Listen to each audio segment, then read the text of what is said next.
Okay, Assalamualaikum and very good afternoon to our guest speaker, Prof. Dato Roslan, and all the participants. Can you hear my voice clear or not? Yes. Clear? Yeah. Okay, now is 2:36. We should start our talk today. Before I start, we have a few guests from a few countries, including Malaysia, India, Indonesia, something like we also invite our friends to join to have some some knowledge or sharing by Prof. Dato Roslan on the title about I call it Q and Q, quality and quantity. It's actually on integrity and everything. Yeah. But for me, simple is Q and Q, quality and quantity, both of everything. Publication means maybe he also touched on books and also journal. Okay, before I start, okay, Prof. allow me to introduce you for briefly before the audience. Okay, audience still keep coming, then we will start first. Okay. Okay, basically, Dato Dr. Roslan Abdul Syukur is a former professor at the Department of Applied Physics, University Kebangsaan Malaysia, or in English is Malaysia National University, University Kebangsaan Malaysia. He's already retired a few years ago and now still service as a contract professor. Okay, his main field of research is actually high temperature superconductor. Is that his main study or main research area? Is for me it's very special, superconductor. Okay, and he also in his sharing, his pen is very high, very good, which is he published many books also with example Cambridge Scholar and also some other international publication or press. Okay. Example title of his publication is Secret of Success in Writing High Impact Journals and also Managing Scholarly Journals and what editors should know on that one. That he published is actually very special title. Albert Einstein in Malaya. I mean that he take this historical writing on plus technical writing on when and actually Einstein himself coming to Malaya during 19 something last time. Okay, and all this book actually is very interesting. Yeah. As a journal editor, he also managed many journals. As a journal editor, he managed multiple journals, domestic and also internationally, and very prominent editors. Okay. He also having many visiting fellowship, visiting professors. Example at Princeton University Physics Department in US, and also visit of Institute of Physics in the UK. And he also involved many activities in ministry level, KPT mainly, Ministry of Higher Education. Okay, I know him very well. Last nearly 10 years because of journal. Okay, he involved many journal committee and also take lead of many committee in ministry level. Okay, he's very high standing to talk about journal quality, journal quantity, journal integrity. Okay, that's some briefing about Professor Dato Dr. Roslan Abdul Syukur. Okay, and we record this session and I will give you the attendance also. If some of you need the certificate, we can give certificate, PDF certificate. Okay, without further ado,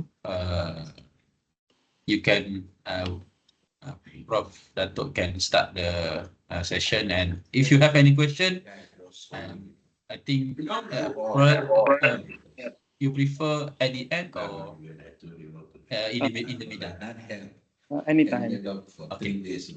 All the participants, please be aware that the way that we're doing for those people that just question So can they gave me be only 14 days instead of that 30. many.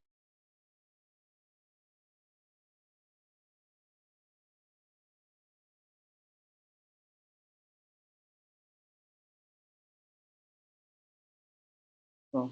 Mat, muted. Prof. Muhammad muted. Okay, thank you. Oh, All right. sorry. We planned for about 2 hours, and the question and answer.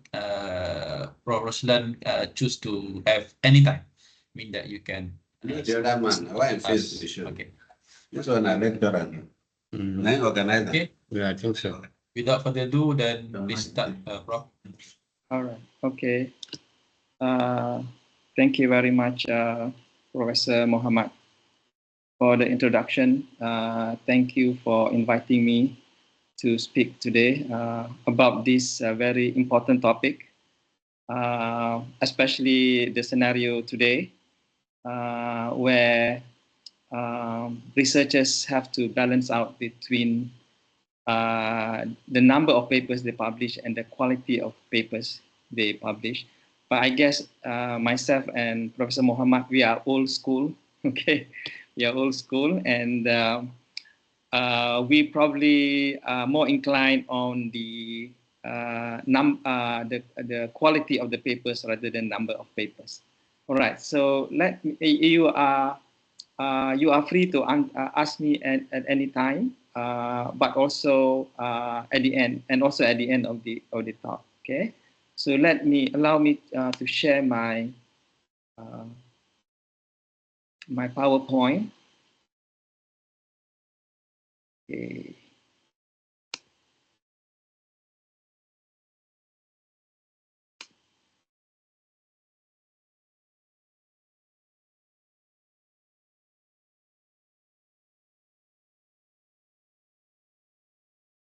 Okay, let's see.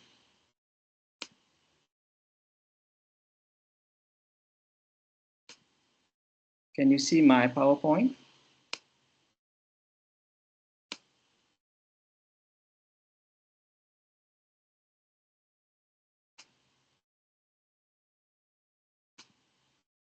Prof. Muhammad, can you see my PowerPoint? You're mute, Prof. Yes, Prof. Yes, Prof. All right, you can see. All right, let me start. Okay, let me go full screen. Okay, so the title of my talk today is Navigating the Ethical Landscape, Quality versus Quantity in Publication. You can download my PowerPoint using this scanning this QR code. I will also flash this QR code at the end of the talk. Okay, so my name is Roslan, and I was a professor at the National University of Malaysia in the physics department. Okay, so thank you everybody for attending this talk. So before I begin, let me just put a disclaimer here.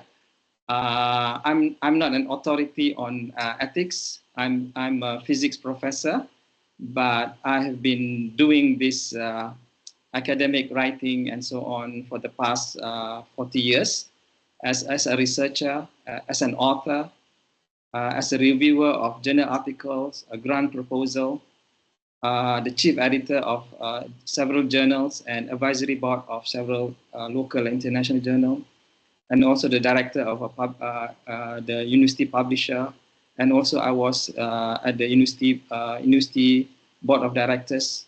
So from these experiences, I would like to share with you some of my thinking about how to navigate the ethical landscape in publishing.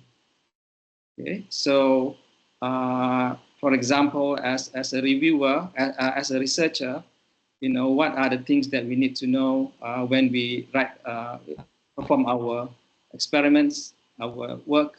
As an author, what should we write and how should we write, how we cite. As a reviewer, you know, we look at not only the content, but also the ethical issues. As a chief editor, we also have to deal with ethical issues, and I will let you know some of the stuff that, as an editor, how we handle some ethical issues, okay? And also as a director of a publisher, you look at books also and look at, you know, the way the books are written and is it ethical or not.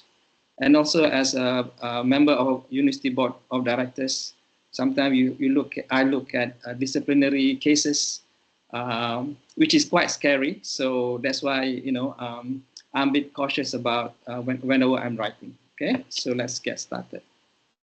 Okay, let me just, because we are all here a researcher, let me just start with, you know, how to be an excellent researcher. Not become an excellent researcher, how to be an excellent researcher. So for example, at the top there you have an excellent researcher. For example, Nobel laureate, which not many people can achieve, but we want to become an excellent researcher, okay? So we look at the top here, become an excellent researcher, but actually when you want to become an excellent researcher, you don't start at the top, you start from the bottom. And the bottom is a great idea for research. You have a great idea for research, you know. There are many people, sometimes, you know, interview for lecturers and jobs, things like that, in the research institute. Some people have an idea for a great idea for research. Some people just don't have any idea what research to do. And when we employ them, they come to us and ask us, what research should I do? Okay, I think that's the wrong footing. Okay, as a young researcher, when you apply for a job as a lecturer and so on, you already come with a great idea for research. You know, you have a question of what you want to do rather than asking it after you're being employed. Okay, I'll give you an example later.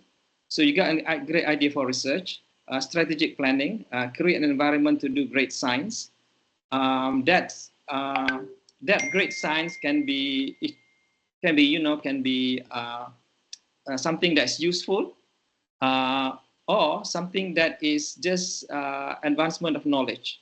Okay, it doesn't have any use at the time, but just advancement of knowledge. Both are equally important. Okay, I know that sometimes we as a lecturer, we are asked to commercialize and so on, but I think as an academic, we should know that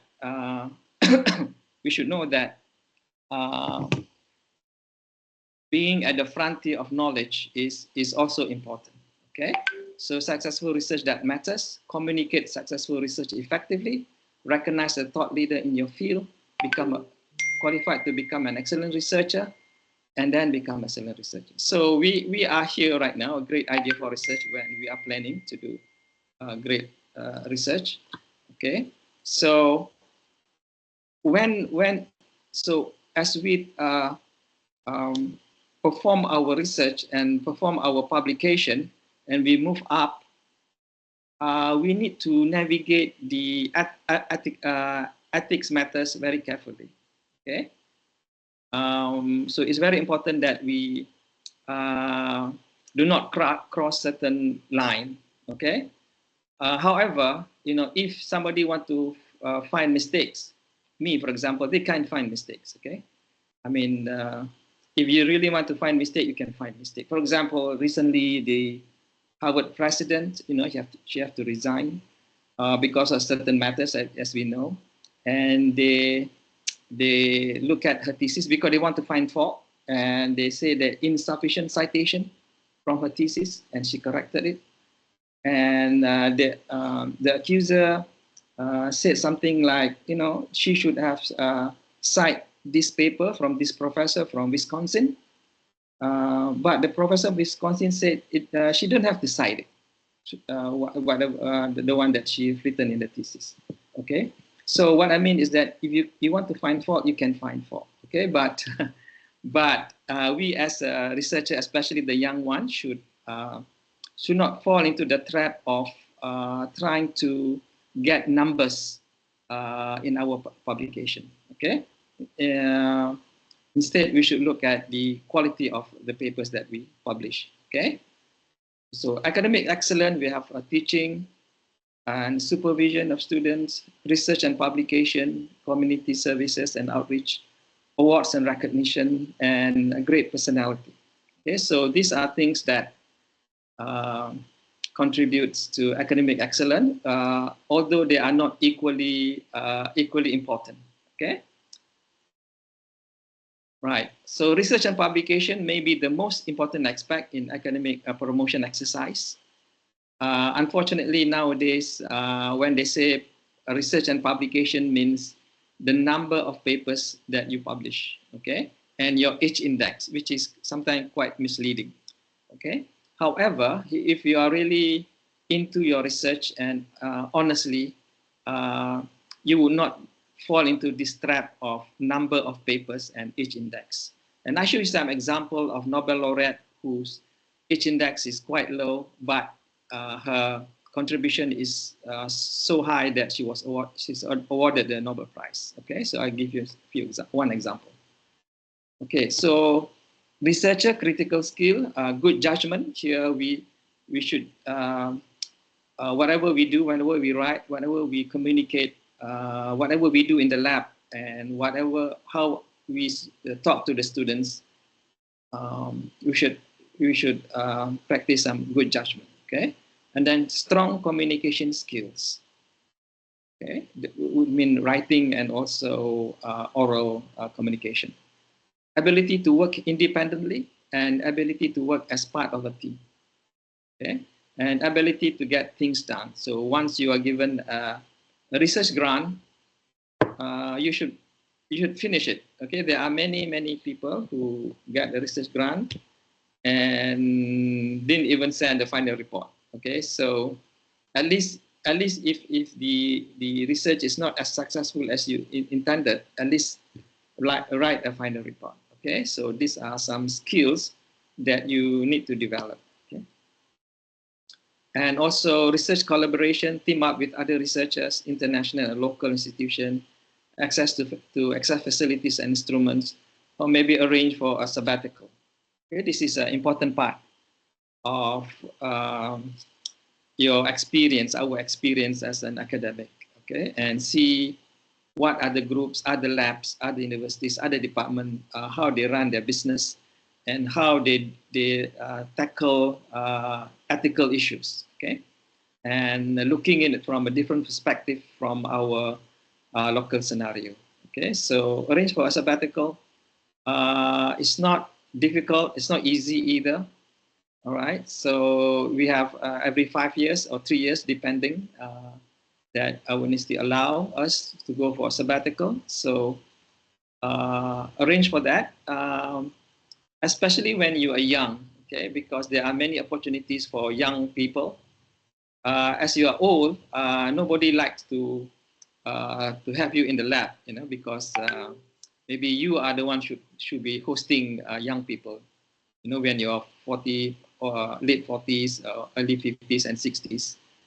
Okay, maybe you are the one should host rather than trying to get the host to host you as a sabbatical. So if you are young, you should arrange for a sabbatical. Okay, choosing a research topic. You know, whatever we do, we do social sciences, history, accounting, economics, mathematics, or whatever. Okay, in our research, engineering, choose a topic that's important. Okay, that's why earlier I gave the slide on how to become an excellent researcher. You need to have a great idea for research. So when you come to UMP, you should already have a great idea for research. Okay, so choose a topic that is important, a big question or problem. Okay, don't try to work on small problem. Try to work on big problem that may take you a long time to solve. Okay, something that is worth doing. That research can be fundamental or applied. Okay? Sometimes we are swayed with the applied because our university wants us to commercialize. I think there are certain aspects of fundamental research which is also important. In fact, there are many fundamental research actually generate the new technology that we are seeing today. Okay, there are research that done for research sake, and it end up driving the technology. And as an engineer, I think you know, you can give some examples, right? Okay, more importantly, something that we enjoy doing, okay? That we get excited to wake up in the morning and to pursue this idea, okay, in the lab or with our computers or in the field or whatever, you know, something that we enjoy doing. So if your research topic is something that you don't enjoy, maybe you should change your topic so that you find something that's enjoyable. Okay, so for example, I'm doing superconductivity. So it's something that's very interesting from the physics, chemistry, mathematics, and material science point of view. So I enjoy doing that. Okay? And something that may take a long time to solve or complete. Okay, maybe it takes more than 5 years, 10 years. Maybe, you know, there are work that take more than 2 generations to solve. For example, the blue laser, you know, 2 professors in 1960s started doing it. And then in 1980s, Nakamura continued it, okay, and he successfully fabricated the blue laser later. And in maybe 2014, I think 3 of them got the Nobel Prize. So it takes 2 generations to solve the problem. Right. So I just want to give you an example here. I was doing a sabbatical at Princeton University many years ago, and there is one young postdoc. I'm not sure whether either Stanford or Illinois, maybe PhD Illinois and postdoc in Stanford or vice versa. His name is Ali. So he came for an interview, and after the interview, he went to the basement of the physics department and trying to find out whether there is a vibration in the building. Okay, so because why did he do that? Because he want to set up a microscope, a magnetic microscope, okay, which because he want to figure out the magnetic properties of superconductors, which can explain eventually the mechanism of superconductivity. So he will build his own microscope because he want to find out what is the theory for superconductivity in the cuprates. So when he came for an interview, he already has a great idea for research in mind. Okay, no more looking for ideas, but he already know what he wants to do. Okay, that's what the kind of people we want, you know, at our universities, who are fired up, you know, who are excited about their work. Okay, so this is my office back then, and 383, and I think his office is 384. Okay, so when we do our research, this is something that I found lacking in many labs, is that there is no proper documentation of what researcher did. Okay, in the old school, we have what we call a logbook.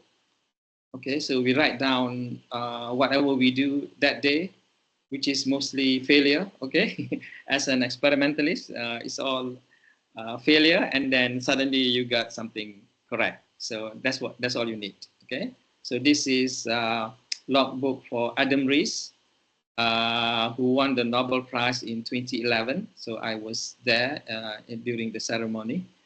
So this is his logbook, and a logbook had a page number like that, 96, and also a date. Okay, and the blue arrow here shows the accelerating expansion of the universe, which he and 2 others won the Nobel Prize for. So everyone should have a logbook.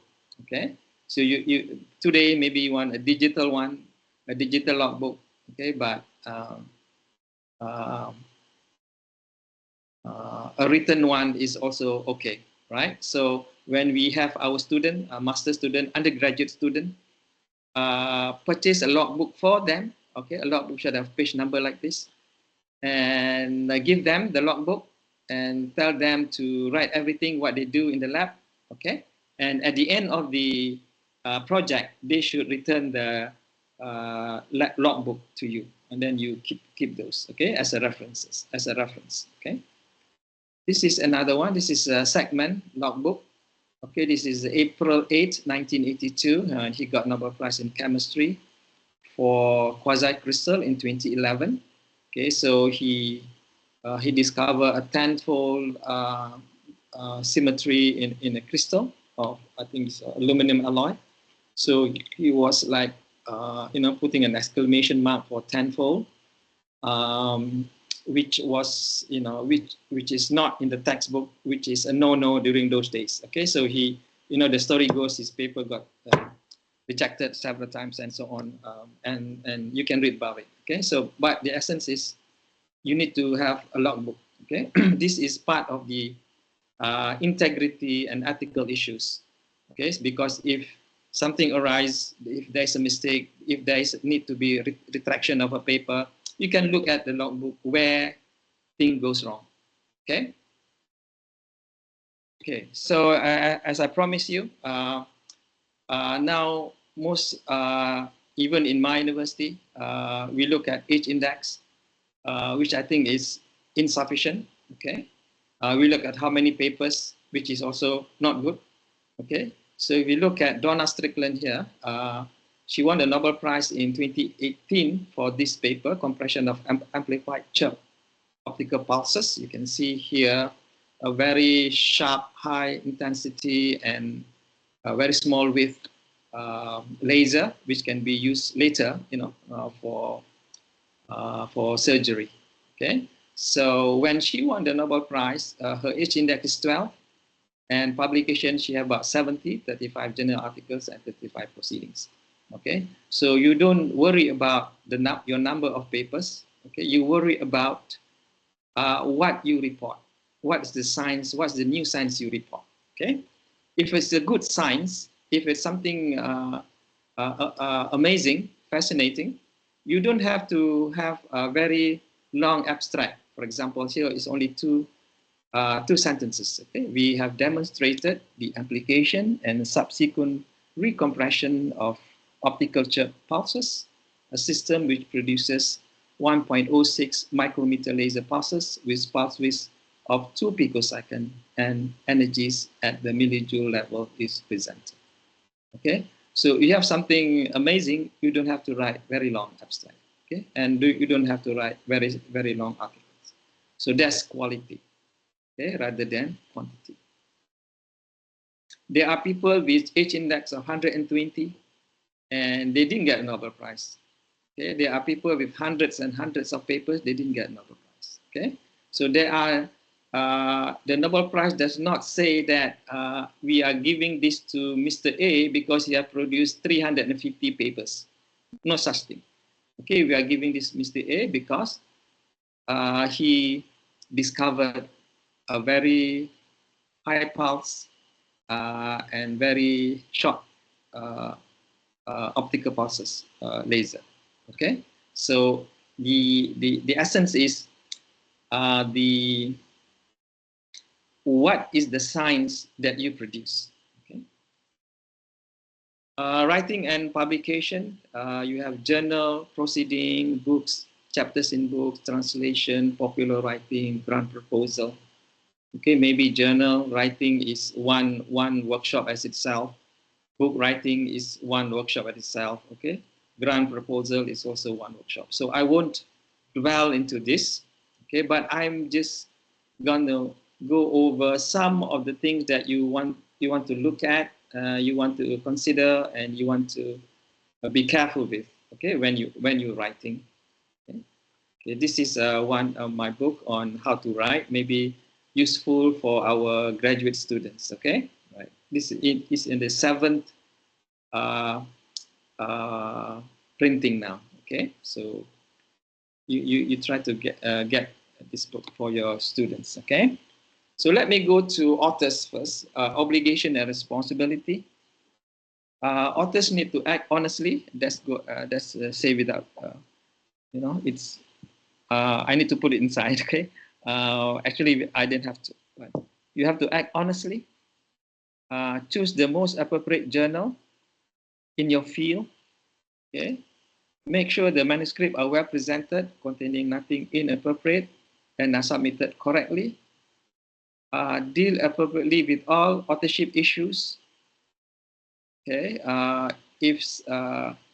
In other words, decide who is supposed to be in this paper as an author, who is supposed to be in the acknowledgement, okay? The basic idea is that those who contribute intellectually to the paper should be part of the author, okay? Author list, right? Those who do not contribute intellectually, maybe just helping to make the sample, okay, which is a technician. Sometimes we employ our technician to do that. Those can be put under acknowledgement. Okay, beware of unacceptable authorship. Okay, and agree on the order of author's name in the manuscript. Who should come first, second, third, fourth, last, and who would be the corresponding author.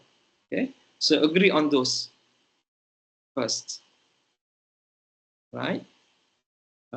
Changes in authorship after submission is not not submission. After acceptance is not allowed. Okay, so please so make that correction. Okay, changes in authorship after acceptance is not allowed. Okay, and submit to only one journal at a time. Okay, so we should not submit the same paper to several journals at a time. Okay, because that would be unethical. Okay, why is it unethical? Because then this journal will employ reviewers, okay, and in the end, when one of the journal accepted, you withdraw from the other journals, so the reviewers' work become useless, and this is unethical conduct. Okay, because the researcher's time is very important. Okay, we should not waste their time. Okay, so submit to only one journal at a time. If it's rejected, you can always make changes according to referee's comment and send to another journal. Okay, one has been officially rejected. Okay, so this is for journal submission, but for book submission, you can send it to as many publishers as you want. Okay, so it's not the same as a journal submission. Okay. If you deal with human, animal, and bioethics, then you need to have ethical committee to approve, and normally they have the code number, so you need to put that in the acknowledgement or in the methodology, in the methods. Okay. Plagiarism and self-plagiarism, I think has been talked a lot, and I think we understand what it means. Okay. It means that when you take another person's writing or ideas and claim that it is your original work. Okay. The keyword here is also another person's writing or ideas. Okay, so it's easy to prove if it's written, but if it's idea, you talk to one person and it's not written, but you use that idea to publish, then it's also plagiarism. So as an author, we should not take other people's idea, okay, and claim that it's ours.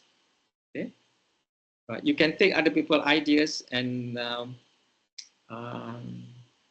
declare that that's the person's idea in the paper. That's okay, but you cannot claim that's your idea.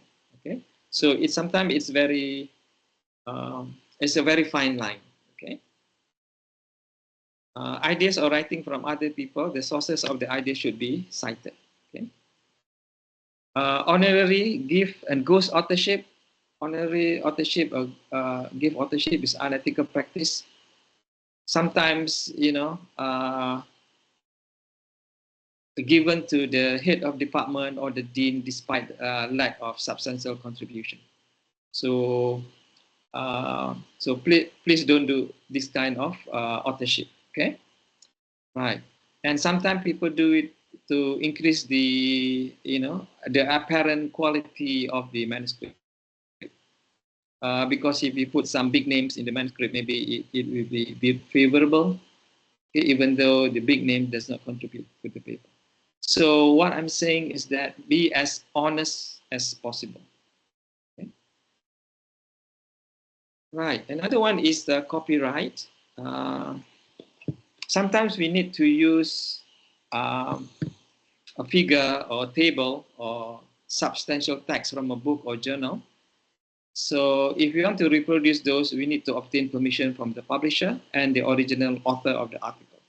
So what you do, you go to the publisher website and look for obtain permission, okay, and fill up the form. And normally, if it's for a journal paper, just one figure, you won't be charged anything, okay? If it's many figures and it's for a book, they probably would charge you, okay? However, the important thing is to get the permission.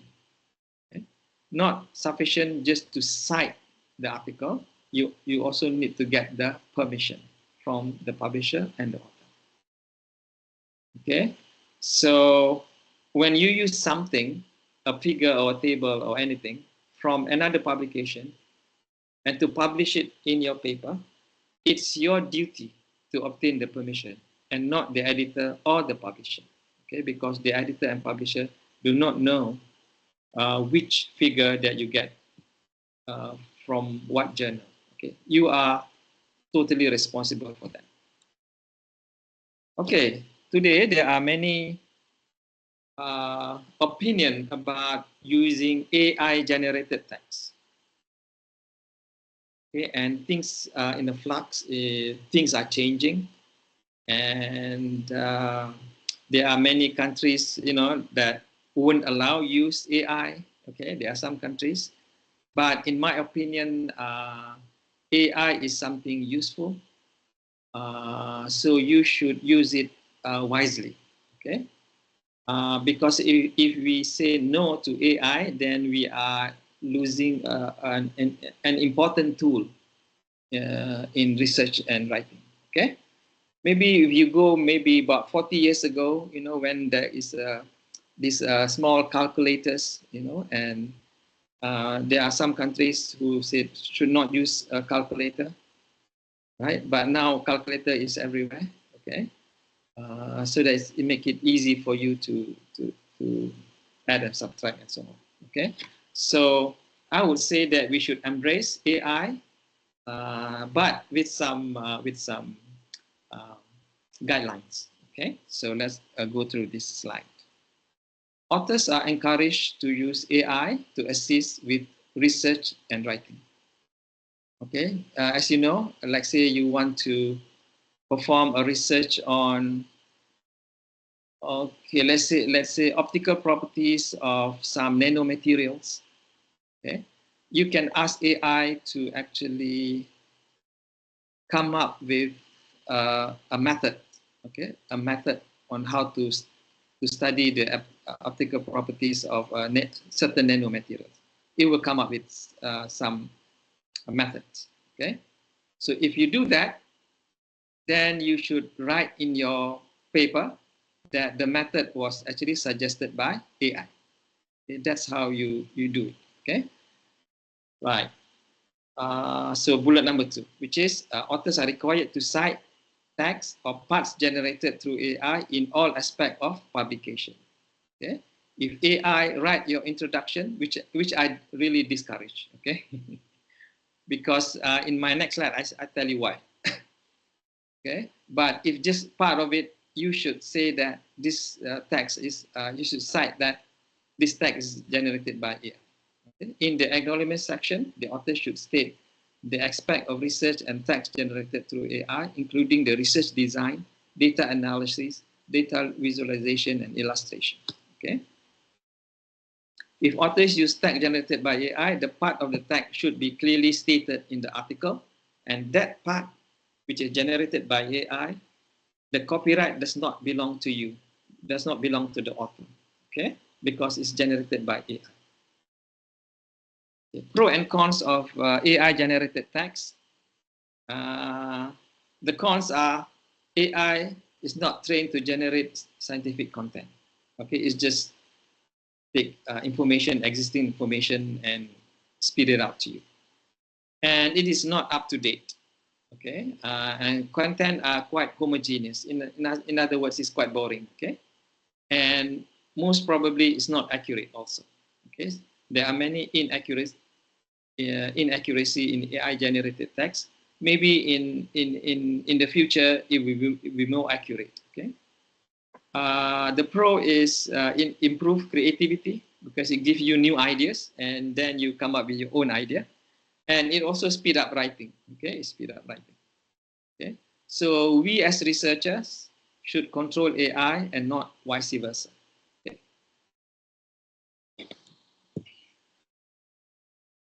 Okay, let me go to another topic, which is predatory journal.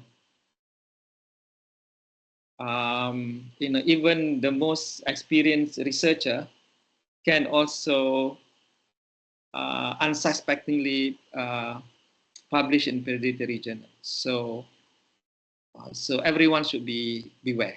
Okay, and predatory journal can come in many forms.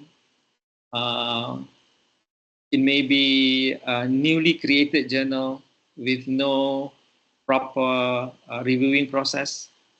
Okay, and it can be a journal that is hijacked from a conventional journal, which is not predatory. Okay, so we should be careful about it. Okay, and I think also universities should be more understanding about this problem, because it's not easy to navigate this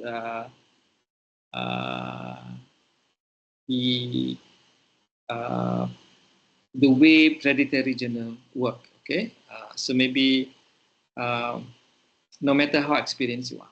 Okay, so some of the telltale of predatory journal are: number one, unsolicited invitation. So sometimes you receive email, please submit to our journal of Science and Technology in Advanced Material, something like that. Okay.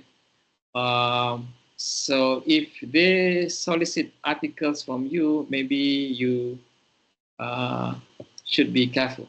Okay. Of course, there are some genuine journal that solicit articles. Okay.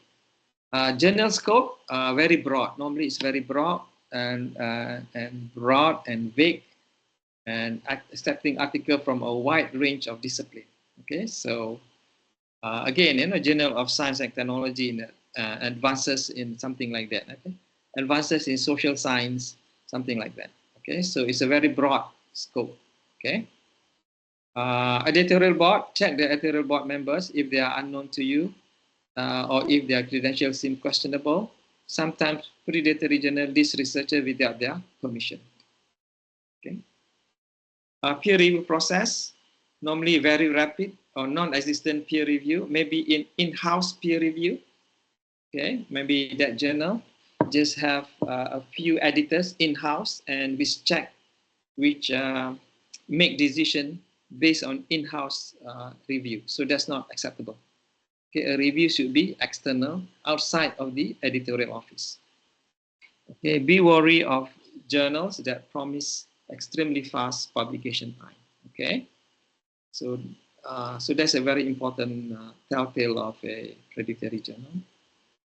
Many legitimate journals charge publication fees. Okay, however, predatory journal often have hidden excessive fees, and they prioritize fee collection over the quality of the research.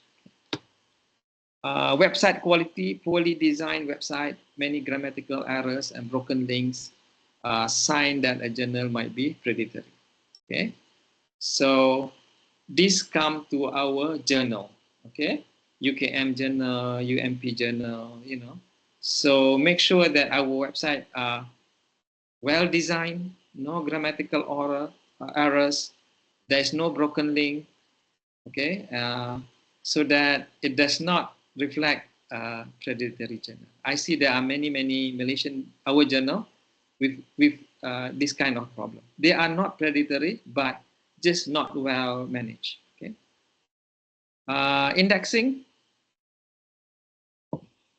Predatory journal often claim that they are indexed in PubMed, Scopus, Web of Science.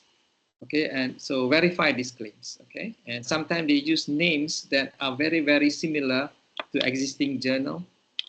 Okay, that confuse people into thinking they are indexed in those Web of Science or Scopus. Even sometimes in Scopus, there are some predatory journal.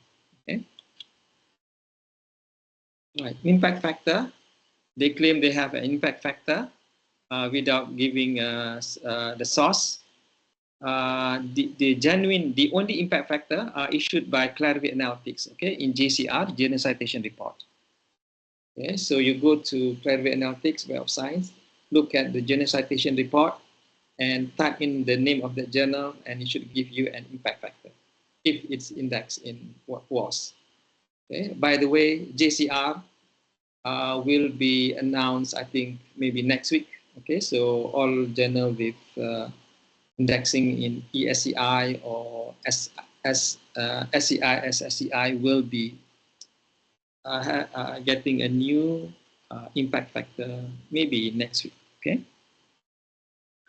All right. So impact factor is sometimes used by predatory journal to claim that they are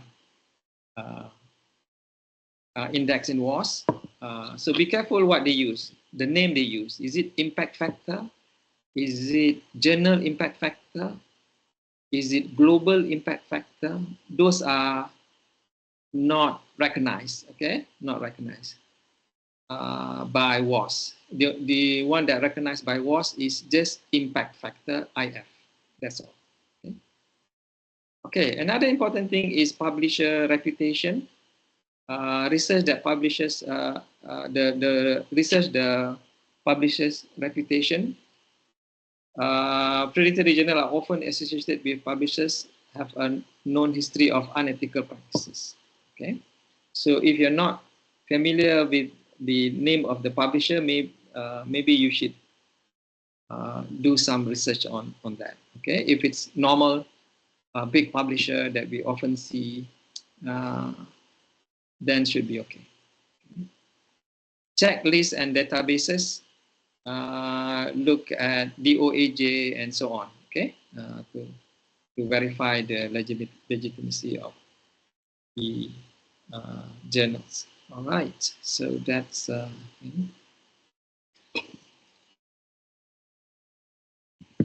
okay. So now this is for journal editors. How do you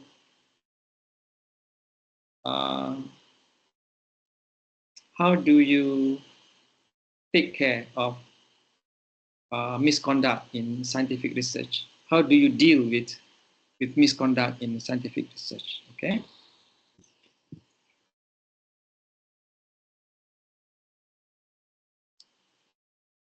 Okay, so suspected or alleged misconduct must not be ignored. In other words, if you got information that there is some report, there's information given to you by readers or some other authors about a possible misconduct, you should not ignore it. However, apparent misconduct may be the result of genuine error.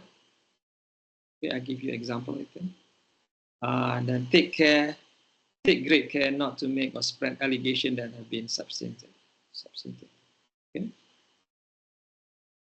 Okay. Role of editor in handling misconduct. So complaint from a reader, author, co-author, another journal editor, or researcher. Report of possible misconduct should not be ignored and must be taken seriously. Complaint of misconduct can be genuine, or it can also be a result of a simple misunderstanding. Okay, so this is from my book, okay, Managing Scholarly Journal, this one. So if you're interested more on in chapter 8, you have authorship, ethics, and mishandling, misconduct. Maybe you can get a copy of this book. Okay. Okay. So upon receiving the complaint, a journal can follow the following procedure. Because when I conduct workshop with journal editors, they don't know what to do when they have received a complaint about possible misconduct. Okay. All right. So what you do is you set up an investigation committee, just a committee, okay, that consists of several editors, maybe including the chief editors and some key person can be part of the admin of the university if you want, or it can be some other people from other universities also can, okay, depending on the magnitude of the complaint. Okay, so maybe 3 or 4. All right. So inform the complainant regarding the status of the case. Okay, so you tell the complainant that we are looking at this case, this is the stage. Okay, and sometimes the complainant is unknown, it's just random email that we don't know who they are. Okay, even then you should take it seriously and form the committee. Okay, in this case, number 2 is cannot be you cannot reach the complainant, so you don't have to do number 2. Okay, right. So once you get the issues, what is the complaint about, request the author of the paper to clarify the situation as it may be just a misunderstanding. Okay, right. So what you do is that you tell the author that we receive a complaint regarding your paper on page number this, year and volume and so on, and please explain to us this issue. Okay, then the committee should decide if further clarification is needed from both party or any other party. Okay, so if more information is needed, the committee will then seek that information. Okay. Okay. So if there is nothing, there is no case. For example, I'll give you an example. There was a paper receiving a complaint that the introduction is taken from a website. Okay, taken from a website, and so in reply to that, the author said that actually he is the one who wrote the company's website, and he has since resigned, and somehow what he wrote is still in the website. Okay, so in this case is the author's own writing. The only thing he did not put the source. Okay, the website that he took. Okay, so that's just a misunderstanding. Okay. All right. So if there is a clear case of misconduct, for example, plagiarism, the committee can do the following. Number 1, inform the authors of the verdict. Okay, that we have looked at this case, your information and the complainant information, and we found that there is evidence, the verdict is that there is evidence of plagiarism or ethical issues. Okay. So the article need to be retracted. Okay, so retract the article, which can be done by taking it off the web page and publish a retraction note in the following issue. Okay, I'll show you an example of some journal how they do that. Okay, sometimes retraction is not because of misconduct. Sometimes retraction because the author realized that they make a mistake.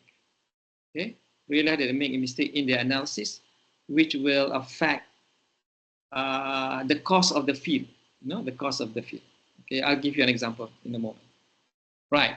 So if if it's ethical issues rather than honest mistake, then the journal can do several things. Number one, they can ban all or some of the authors, depending on nature of the case, from the journal, from publishing from the journal for a period of time, 1, 2, 3, 4, whatever. Okay. It can also give a warning to the author. Okay, and it can stop at C. Okay. Or if it's a very serious case, then you can look at D. The journal can inform the author's head of institution. Okay, so they have to tell the vice chancellor. Okay, so if the journal inform the vice chancellor, then the university should themselves set up a committee to determine the proper action against the author. Okay. Proper action against the author may be a warning letter, maybe to hold the promotion, maybe for 1, 2, 3 years, depending on the case. Okay, and whatever that is, the institution should inform the author regarding the taken action taken against the author. So the university should inform the journal. Okay, so the university should not just sweep it under the carpet. Okay, so there's a case in one country where Springer found that the author of a university have some ethical issue with their papers, and Springer informed the university, but the university did not do anything about it. So Springer tell the university that they will no longer accept paper from any of the academics in the university. Okay, so if as an editorial board you want to go to D, then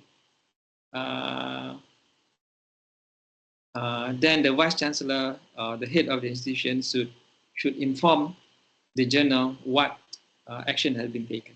Okay. Ethics on post-publication. Okay. Sometimes we publish and sometimes we want to make some corrections. Okay. Just before I go there, just about retraction just now.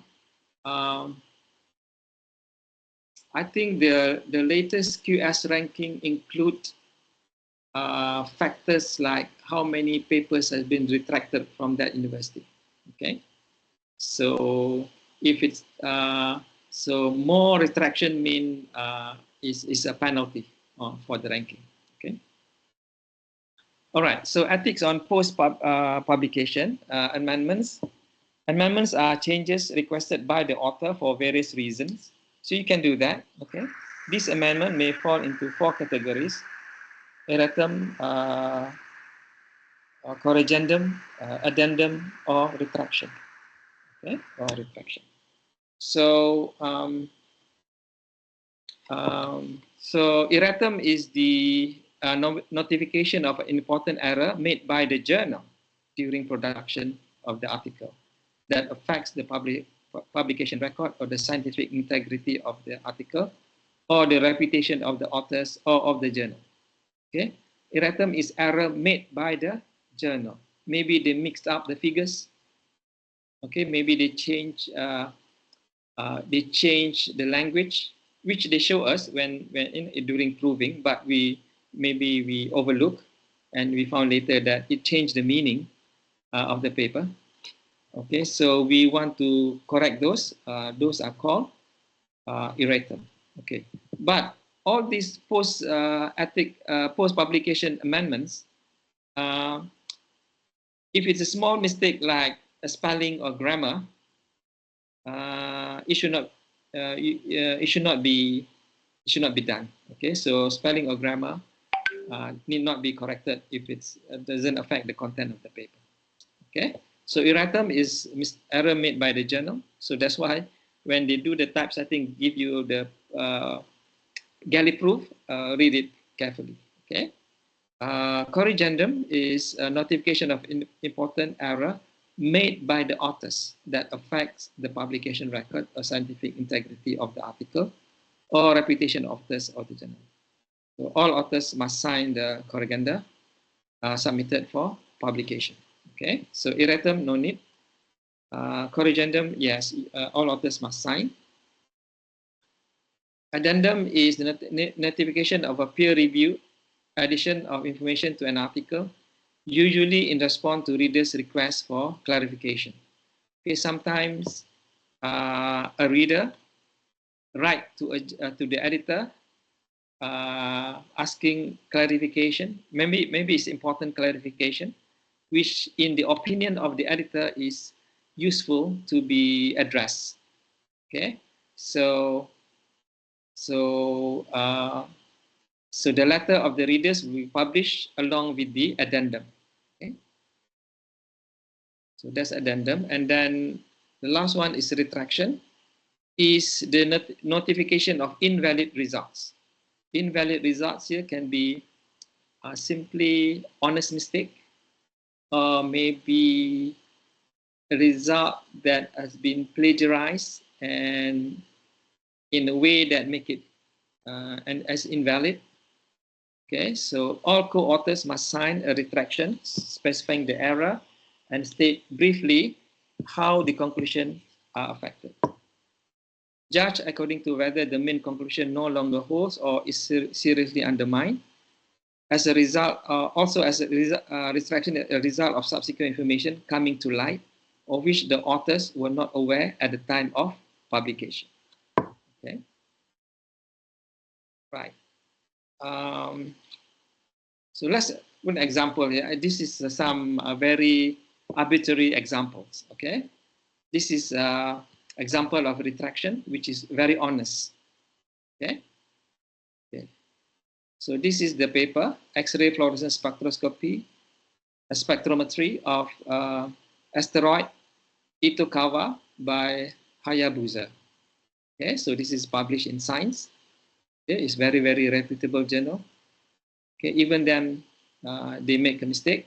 Okay, so they give you an abstract of the article, and then the important thing here is that the paper is published in 2006, in June 2006. Okay, and the retraction is September 2014. Okay, so that's a very long time. Okay, so why did this Japanese group of Japanese scientists retract this article? Nobody complained about anything wrong about this article, but they retracted.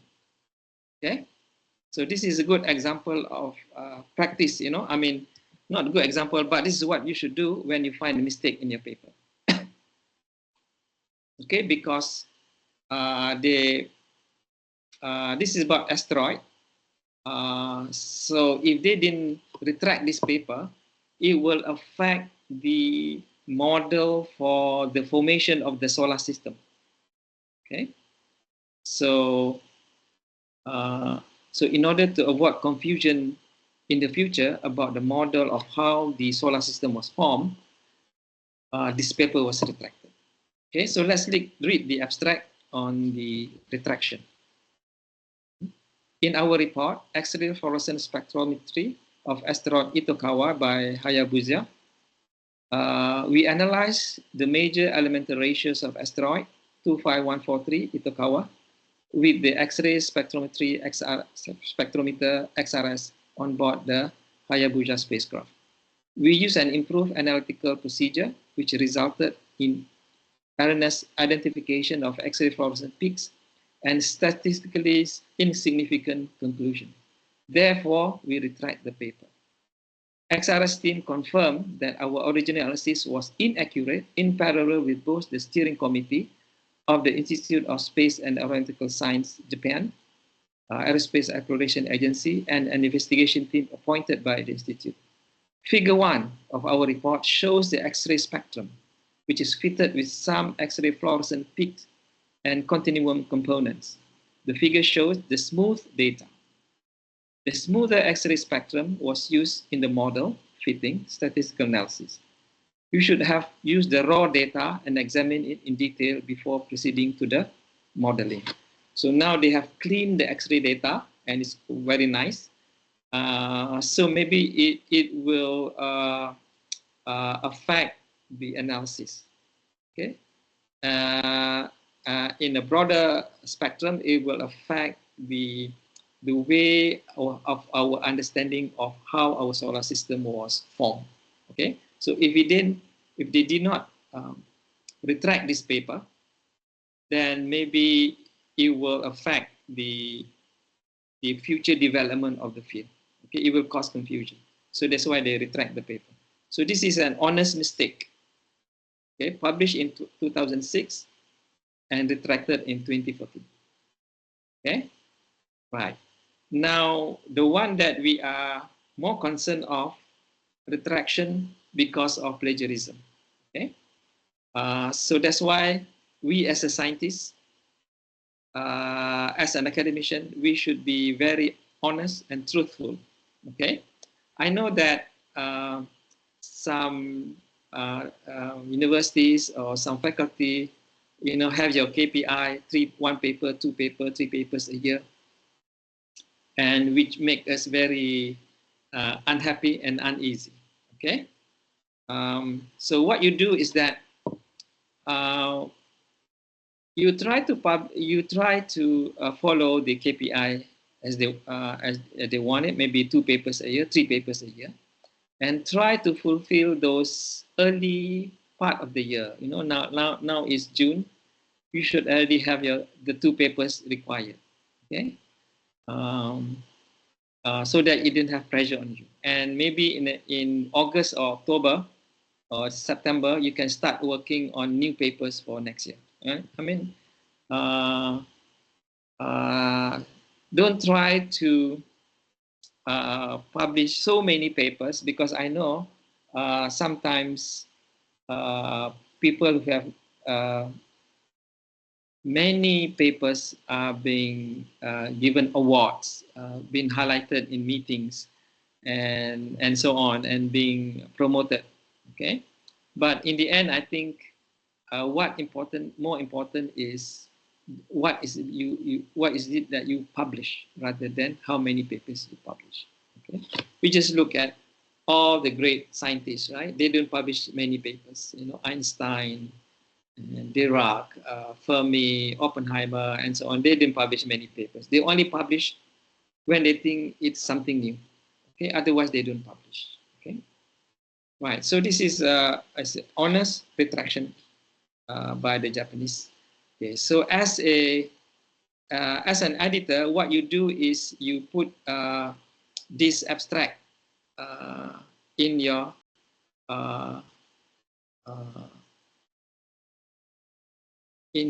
most upcoming issue. Okay, so something like this. Okay, so this is the table of content of the issue containing the retraction. This is from the website. This is from another journal. Okay, so number 1, enhanced JCB. Okay, paper okay. Accurate determination, paper okay. Page 907, paper okay. But the next paper is not okay. So editor's note here is about the retraction of the paper, and you see it doesn't have any proper page number. It gives a 020 rather than 907 and then 9112 or something like that. It just take out that page number. Okay, so there's a hole in that particular spot. Okay, you don't have to fill it up, or you don't have to replace with a new paper. Just leave it blank. Okay. So in the editor's note, this is a superconducting technology, published 1st June 2005. This paper that, okay, if you look here, editor's note, if you click open abstract or view article, either one, you will get this one. This paper that was allocated page 912, 915 has been withdrawn at a later stage. If you already downloaded this paper, please consider it unpublished. If you have any queries, please contact the journal. Okay, so this is how you retract a paper. Okay, paper that is something wrong ethically. Okay, if it's not wrong ethically, if it's an honest mistake, you publish something like this. Okay, why the paper is taken out. Okay, right. So, so tak ada soalan. Conclusions. So as a researcher, we bear responsibility to uphold the highest standard of honesty, transparency, and rigor of our work. Okay, ensure that the information is credible, reproducible, and valuable to the scientific community and society at large. Integrity in publication is not just about avoiding misconduct, it's about fostering a culture of trust and respect. We should properly acknowledge the contributors of others, disclose potential conflicts of interest, and being open to constructive criticism and peer review. Choose quality over quantity. Okay, so I'm saying this. I'm also an author. I'm also very cautious. Okay, because things are a bit complex now. Things are very transparent, and sometimes we run a turn-in, to see similarity. Today is no similarity, but next month maybe there's similarity. Okay, so that would be an honest mistake. Okay, but we as a researcher, when we have to make a decision, we make a decision that is honest and the truth. What's the truth? Okay, if the truth is not good, spell out what the truth, even it's not good. Okay, so with that, I would be happy to answer any question. Thank you very much, Prof.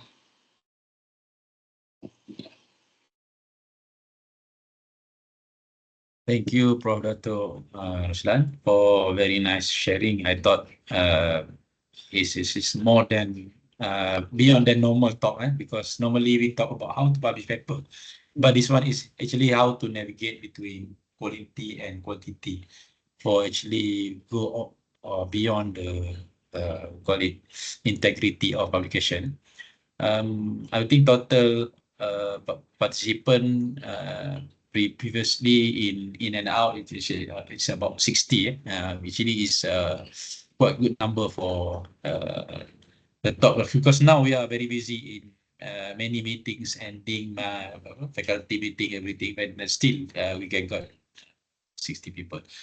Okay, before I open to others to ask. Okay, others are ready to please ready for the question. And first for question I will be asked. Okay. Dato, All right. Okay. This is quite normal in Malaysia, which is yes, of course, quality versus quantity. Normal practice in Europe, Germany, or some other country, they publish one ending paper for very high research, then that paper will become very good paper, because only one per research. But in case of Malaysia, normally we also having quantity versus quality. We tend to quantity first.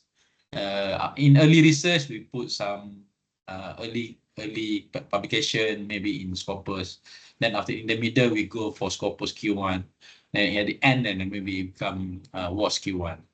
And based on that scenario, because of Malaysia also, we are looking very much on Ash Index, quantity. Then what is your advice to cater those scenario? Because as you know, Malaysia, because quantity also so-called very important. Okay, please, Prof, please advise us. Okay, thank you, Prof. That's a very pertinent question. Actually, our academics scenario in Malaysia is evolving. And maybe 20, 15 years ago, not many people publish. papers because they don't know how to write papers. Okay, and we have a lot of workshop on writing papers. Now they are very good at it. And in addition to that, the higher authority also want numbers because it's easy to quantify and during whatever promotion or award, something like that. Okay, so we are in evolution, but I think in the long run we'll see that numbers no longer important. I hope in the future, because what's important is what is that you publish. Okay, because overseas, as you say, whenever they want to evaluate somebody, it's not on bean counting of how many papers you publish. What is it that you publish? What theory or what mechanism or what method did you invent that impact the field? So maybe it's high time that our scholars think about the new way of doing things, and I hope it will also coincide with the higher authority. Okay, so I think we are done with number of publication. Now we want to look at what is being published. Okay, so it doesn't matter. Sometimes there are many award-winning papers are published in proceedings, and sometimes those proceedings are not being cited for the first 10 years, but later on it's like chaos theory, but later on it become a new field, it started a new field just with the in proceedings. So I think we should push for looking at what is being published, the quality of the papers rather than number in the future, right?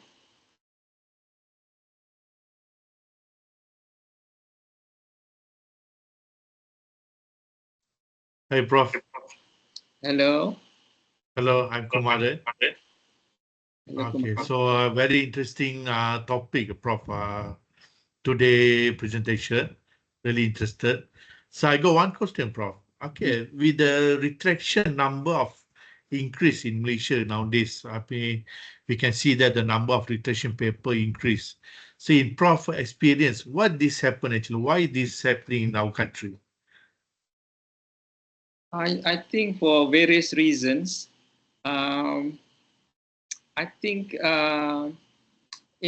maybe many years ago it doesn't happen. Quebec, because there is no pressure of to be promoted that you have to publish such number. Okay, now it's being you need those numbers, and if you don't, you are not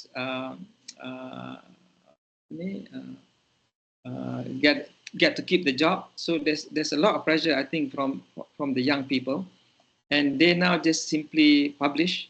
Maybe not their fault. Maybe sometimes students take, co-authors take from somewhere and they forgot to cite, or maybe some other things. But I think the pressure, the unnecessary pressure of demanding large number of publication from researcher, I think that's the reason why.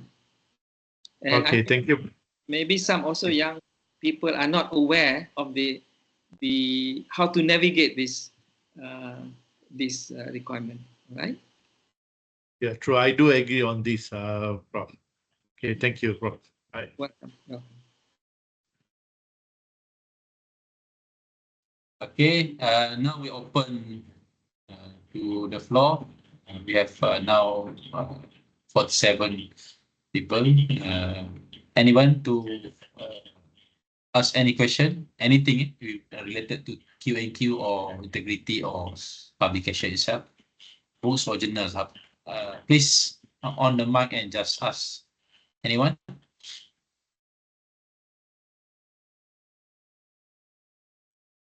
Any question from the floor? Prof. Melia, Dr. Anis.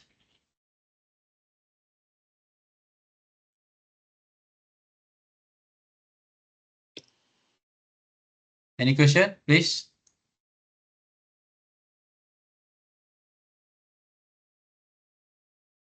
Okay, I think everybody is understand it very clear. And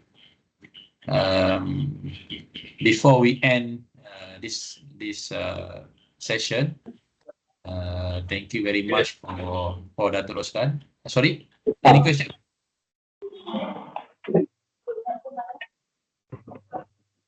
Any question?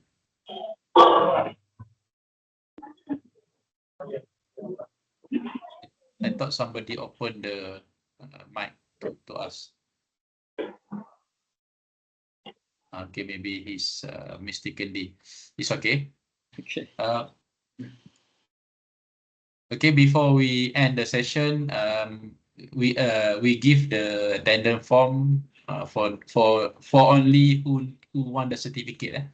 If you no need to certificate and attendance is not necessary, but if you cannot open the form or everything, you can send me a message on this number, and I will give you the form, or we collect some information for the certificate. If you need a certificate only, if you don't need a certificate, then it's okay. Then just no need the attendance. Okay, before we ending the session, Prof. Dato, anything to say final? Okay. I hope this talk will generate some kind of awareness to all lecturers, young and old. Okay, and it should not stop us from publishing. In fact, it should encourage us to publish good papers in the future. All right. I think. Thank you very much. Okay, thank you, Prof. Dato. Can we on the camera for simple photo session? We are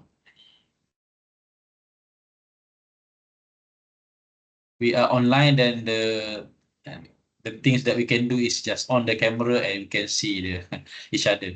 Okay.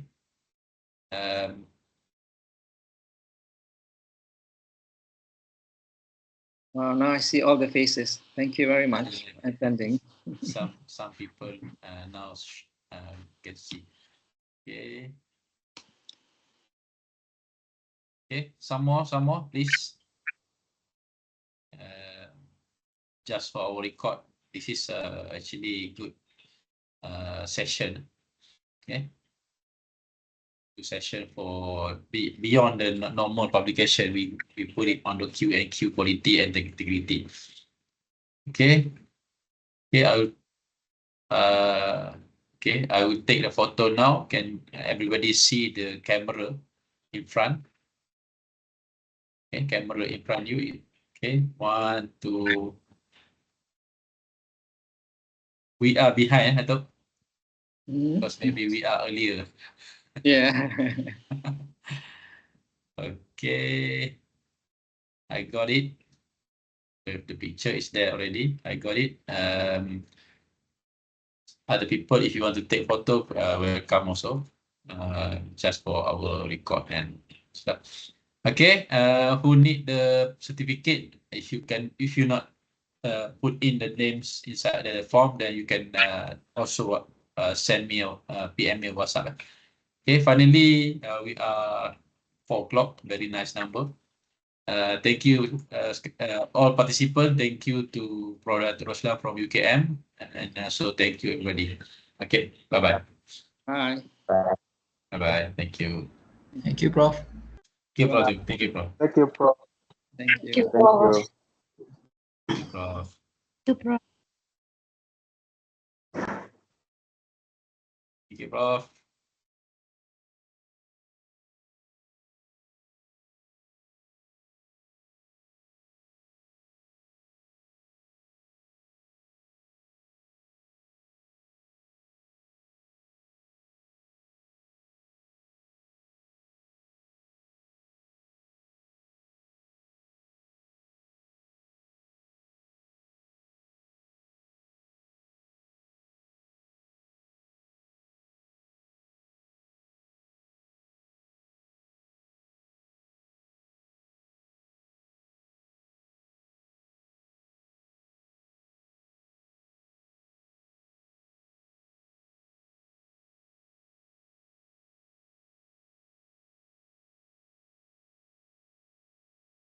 Oh, habis. Tepat pun habis sama. Di sana public.